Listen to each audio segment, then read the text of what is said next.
Type 2, the giver. You know, if you're a 2, the first thing I want to say to you is sometimes this Enneagram work can be a challenge because for you, all of the juice is out there. You might come to the Enneagram because you're interested in helping someone in your family. And if that's your portal of entry, start there. It actually can feed your 2-ness, but if it gets you in the door to start reflecting on yourself, it's not always a bad thing. To start understanding other people in your life, and then you can develop some compassion for yourself because it's easy for you to give it to others, but can you develop it for yourself? So, and if you're in relationship with a 2, this is going to be helpful for you too. So 2s are a helpful, caring, relationship-oriented personality. In fact, these are the relationship junkies of the Enneagram. It's where all the juice is. And there's this fundamental belief is that if I can get you to like me, to feel connected to me, to need me, then I will stay in connection with you. It's core. And this is why this type is so good at sussing out other people's needs. But because you do this, your attention misses all of the other things in the environment that have to do with your own needs. Because all of the attention is on giving to other people, particularly the people who matter to you. That's one of the real core components here, is to start noticing how easily your attention goes there. And when you start considering what are my needs, you're probably going to go blank, and that's normal. So what happens though when you can start observing this in yourself is that you start to see what's possible in other people. You start to flatter them with your positive attention. You know what they like to eat. You know what gifts to buy them. You know where they like to stay when they come into town. You know all of these things about them. And that's what you're good at. But there's this tendency to overdo your personality till you're exhausted. And you'll have to understand, and this is where you're going to get to, particularly when the pride deflates, is that you're going to start to realize that I didn't get the appreciation I wanted. I didn't get the connection I wanted. I knew all of this, I did all of this for them, and I didn't get what I wanted, and I worked too hard, and now I'm exhausted. Because you have this strong feeling that you know what others need better than they know themselves, and so it starts to create this dependency on you. And what's kind of strange, you wouldn't think it, but it starts to create resentment for you. Because you don't realize it, you think you're filling other people's needs, but it can start to feel like intrusion for the people you care about most. You're placing this disproportionate, there's not a balance, you're placing this disproportionate amount of attention on them, and it starts to hurt you because they get overly dependent on you. They start to take advantage of you. They know you'll fill in, right? And you start thinking, well, gee, a thank you would have been nice for me. Some appreciation would have been good. Not that I need it, but hey, a tablespoon would have been nice.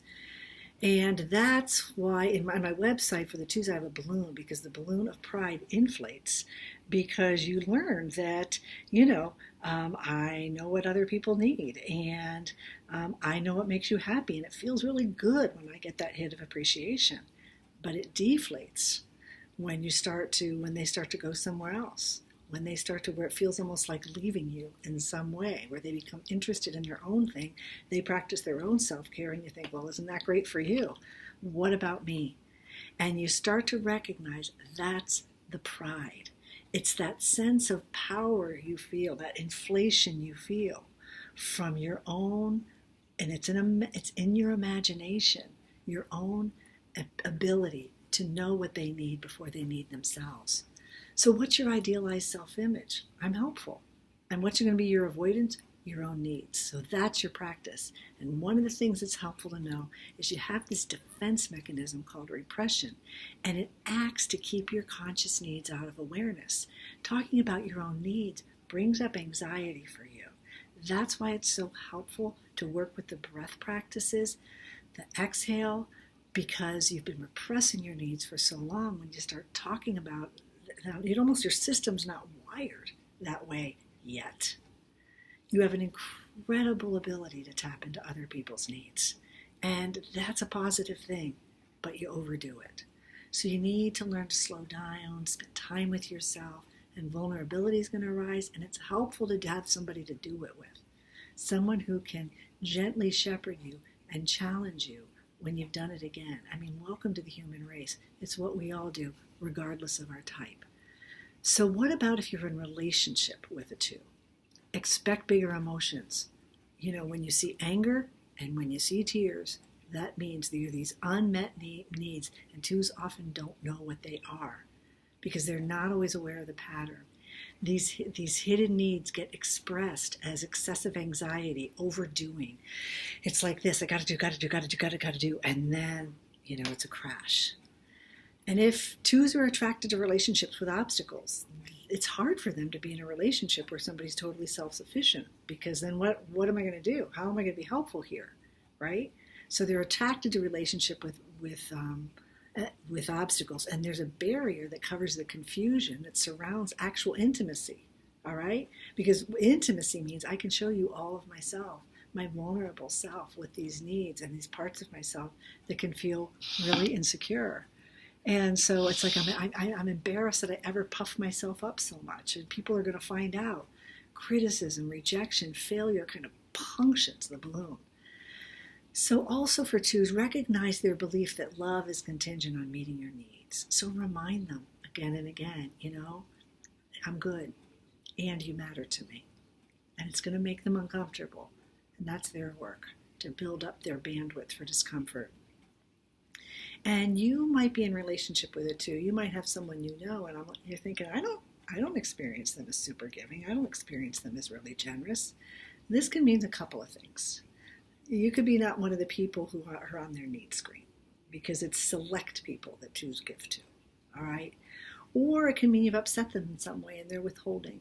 So if you start feeling a pullback of giving, it's because probably there's been some way you haven't appreciated it, and they're coming into contact with that deflated sense of their pride.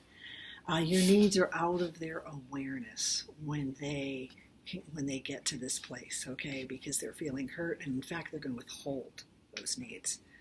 So if you want to relate to them also, set clear boundaries with the 2 in their life. If they're overgiving, firmly and gently assure them that you can do this yourself. Expect them to get irritable or sad when their needs start to surface, when they start to feel needy. Imagine it. It's like this. Their needs, when they start to feel needy, it's almost like this, and then it's just so embarrassing. Okay? And so they can feel really, really anxious. Don't take it personally. Be mindful of being seduced by their giving, and be mindful when you start feeling guilty, because that's what 2s very unconsciously do, is induce guilt in you. And you can feel blamed for being selfish. And also learn to recognize the patterns of this type and accept them with compassion, because every type's doing something, and support them when they intentionally choose you. So for 2s, practice paying attention to your personal needs. When guilt arises, see it as a habit. Care for your body and spirit that lives inside. See if you can spend some time alone. Take a walk in nature. If you have a labyrinth nearby, walk the labyrinth, and you're going to notice you feel anxious. Sit on the beach for an hour by yourself or in the woods. Bring an animal, because if that may help you to connect. Animals can be good for you. Pay attention to the ways that searching for appreciation and being needed is ultimately a double bind, because it contributes to your feelings of unworthiness. And reflect on the ways avoiding your own needs causes problems in personal and professional relationships. Reflect on times when you did take good care of yourself. What did that feel like? How was it different? How were you in relationship when you actually took care of your deeper self? Learn to pay attention to your own needs. Build a new neural pathway in your brain and practice. And it's going to be hard at first because it's new. And also make the distinction between entitlement, which is another sort of pride. Okay, I deserve, for everything I've done for others, I can park in this handicapped parking space. That's what a friend of mine who's a 2 said. She had a sticker on her car and it said that she was a dance fit instructor, and somebody put a sign and said it must be difficult to be dance fit when you're disabled. All right, now, what she was so embarrassed. And she said, I just feel like I do so much for others. I can park in that spot. You need to work with authentic, gentle self-care, self-appreciation. I'm doing this for me because there's someone inside that matters. And nurture a separate sense of self. And again, this will feel anxious at first. But exercise, meditation, music, yoga, art, doing something by yourself. And trust me, you'll never stop being a giving person. you'll never stop being a caring person. What you will do is you'll have a whole lot more balance. And if you do any comments in the comments section, please be aware there's other human beings who are reading this. Make sure if you have a strong reaction to 2s or any other type, it's not about them. It's about you. And so be kind in the comments. Thank you.